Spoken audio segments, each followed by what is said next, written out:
حضرت عمر رضی اللہ تعالیٰ عنہ جب ایمان لائے تو آپ نے ایک ایک کافر کے گھر کے دروازے پہ کھڑے ہو کے کہا کہ تم کمزوروں کو مارتے تھے، میں تمہیں بتانے آیا ہوں میں محمد عربی کا نوکر بن گیا۔ بلکہ آپ نے اعلان کیا جس نے اپنی بیوی کو بیوہ اور بچوں کو یتیم کروانا ہو اور اپنے ماں باپ کی کمر کو جھکانا ہو وہ عمر کے مقابلے میں۔ اللہ اکبر۔ زنیرہ نامی ایک خاتون تھی، بہت کمزور،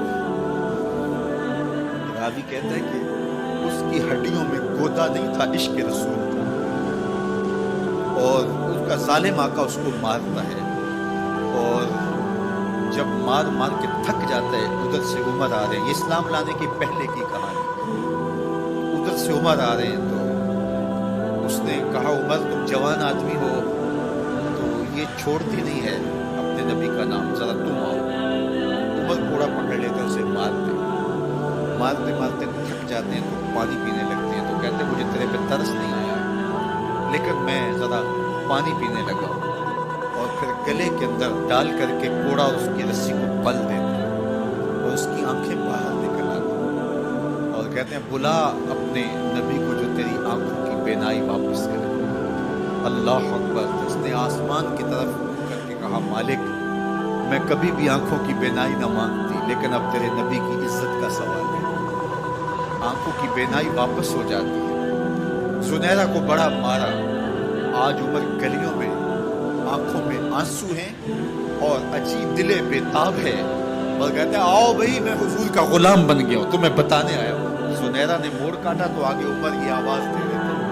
زنیرہ ایک کونے پہ کھڑے ہو کے رو کے کہتی عمر تم تو بڑے اس دن جوش و غضب میں تھے اور تم مارتے ہوئے تھکتے نہیں تھے۔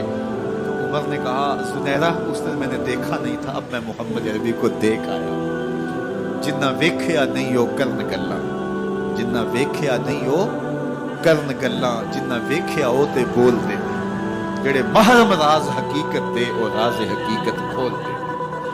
تو حضرت عمر رضی اللہ تعالیٰ عنہ ایمان لائے۔ حضرت عبداللہ ابن مسعود رضی اللہ تعالیٰ عنہ فرماتے ہیں کہ حضرت عمر کا ایمان لانا مسلمانوں کے لیے عزت کا سبب تھا، ان کا ہجرت کرنا مسلمانوں کی نصرت تھی اور ان کی خلافت مسلمانوں کے لیے رحمت۔ حضرت عمر رضی اللہ تعالی عنہ وہ ہیں کہ میرے حضور نے فرمایا لوگوں جب نیک لوگوں کا ذکر کرو تو میرے عمر کا تذکرہ ضرور کیا کرو۔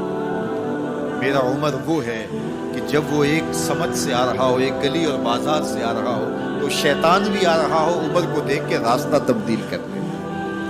حضرت عمر رضی اللہ تعالی عنہ کی طبیعت کے اندر جو جاؤ جلال تھا، طبیعت کے اندر جو سختی تھی وہ اسلام کے اندر آ کر بھی قائم ہے، اور آپ نے وہی سختی وہی جاہو جلال جو پہلے مسلمانوں کے خلاف تھا اب کفار کے خلاف منافقین کے خلاف حضرت عمر کی طبیعت کے اندر جوش و خروش بدستور ہو۔ لیکن جس دن آپ خلیفہ بنے تو اس دن آپ نے ممبر پہ چڑھ کے جو خطبہ دیا اس میں کہا لوگوں میں سخت اس لیے تھا کہ رسول اللہ نرم تھے، پھر میں سخت اس لیے تھا کہ حضرت ابو بکر صدیق نرم تھے، اب میں تخت خلافت پہ بیٹھا ہوں، اب میری سختی جو ہے وہ نرمی میں تبدیل ہے، صرف فاسقوں فاجروں اور باغیوں کے لیے میں سخت ہوں، باقی تمہارے لیے نرم ہوں۔ سب سے کم جو تنخواہ بیت المال سے اگر کسی وجود نے لی ہے تو حضرت عمر رضی اللہ تعالیٰ صرف 2 جوڑے لیتے تھے سال میں،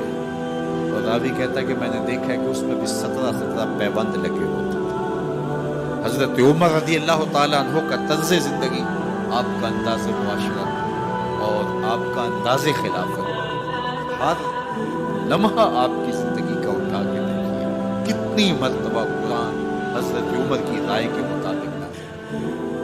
اللہ تعالیٰ جل شانہ نے ان کو صاحب الہام بنایا تھا۔ ہر امت میں کوئی صاحب الہام ہوتا ہے، حضور کی امت کا صاحب الہام حضرت عمر رضی اللہ تعالیٰ، اور آقا کریم نے انہیں اپنا وزیر قرار دیا۔ فرمایا میرے 2 وزیر آسمانوں میں ہیں، 2 وزیر زمینوں میں ہیں۔ آسمانوں کے وزیر جبرائیل اور میکائیل ہیں اور زمین کے وزیر ابو بکر اور عمر رضی اللہ تعالی عنہما۔ ایک دن حضرت عمر بیٹھ کے رو رہے تھے تو کسی نے کہا حضرت رو کیوں رہے ہیں؟ فرمایا کہ میں اس لیے رو رہا ہوں کہ فلاں پل سے شکستگی تھی, ٹوٹا ہوا تھا پل درمیان میں, اس میں ایک بکری کی ٹانگ ٹوٹ گئی ہے. تو میں ڈرتا ہوں کہ میرا رب یہ نہ پوچھے کہ عمر تو نے پل صحیح تعمیر نہیں کروائے تھے کہ ایک بکری کی ٹانگ ٹوٹی ہے. یہ ہے حضرت عمر رضی اللہ تعالی عنہ. اللہ اکبر.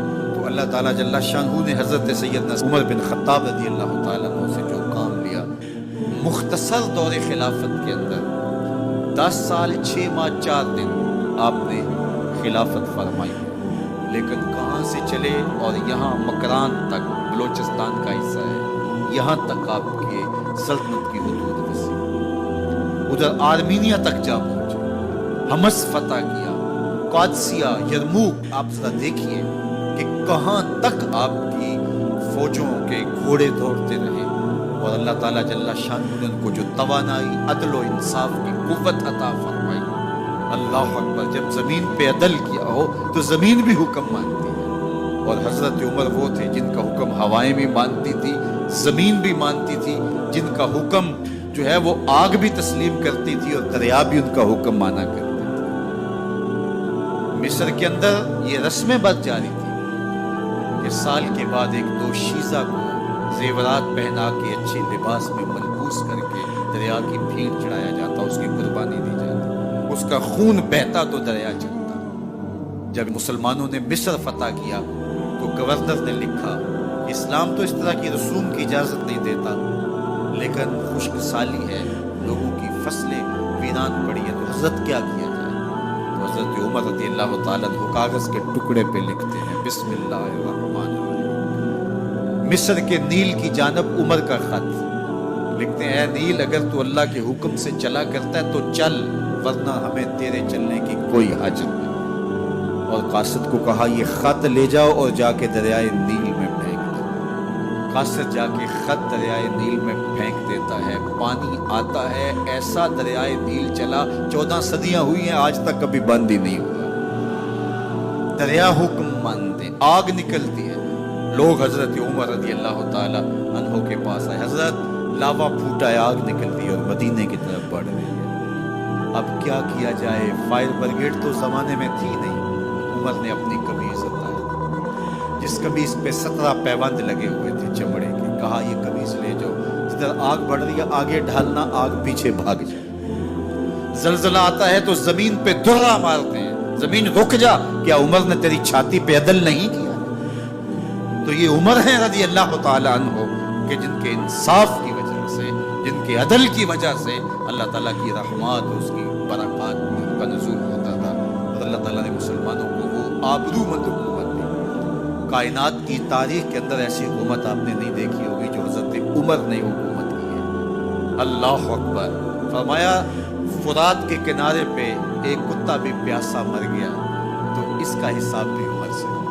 باہر سے سفیر آتا ہے اور آ کے پوچھتا ہے کہ میں امیر المومنین کے, مسلمانوں کے حکمران کے محل میں جانا ہے, تو مسکرا کے کہتے ہیں ہمارے امیر کا تو کوئی محل نہیں ہے. کہا کہاں ہے تمہارا امیر؟ کہا مسجد نبوی میں ہوگا یا بیت المال کی اونٹوں کی دیکھ بھال میں لگا ہوگا. وہ جب گئے تو مسجد میں نہیں ہے. اللہ اکبر. وہاں گئے تو وہاں بھی نہیں ہے. پھر کیا دیکھتے ہیں کہ عمر رضی اللہ تعالی عنہ جنت البقیع کے پاس ایک درخت کے نیچے اینٹ کا سرانہ رکھ کے سوئے. تو اس نے کہا عمر تو نے عدل کیا ہے, تجھے کچی اینٹ پہ بھی نیند آ گئی. ہمارے حکمرانوں نے انصاف نہیں کیا اور وہ بند اور محفوظ کمروں کے اندر بھی سکون اور چین کی نیند نہیں سو سکتے. حضرت سیدنا عمر رضی اللہ تعالیٰ عنہ نے اس طرح ان امور سلطنت نبھائے. آپ دن کو لوگوں کی دیکھ بھالی کرتے, لوگوں کی ضروریات سنتے سمجھتے, اور جب رات پڑتی لوگ سو جاتے, عمر مدینے کی گلیوں میں پہرا دیتے. کائنات نے کوئی ایسا بھی حکمران دیکھا ہوگا. اللہ اکبر. وہ مجاہد جو مختلف محاذات پہ گئے ہوئے ہوتے, ان کے گھروں کی دیکھ بھالی کرتے, ان کی ضروریات کا خیال رکھتے, ان کی آبرو کا پہرا دیتے.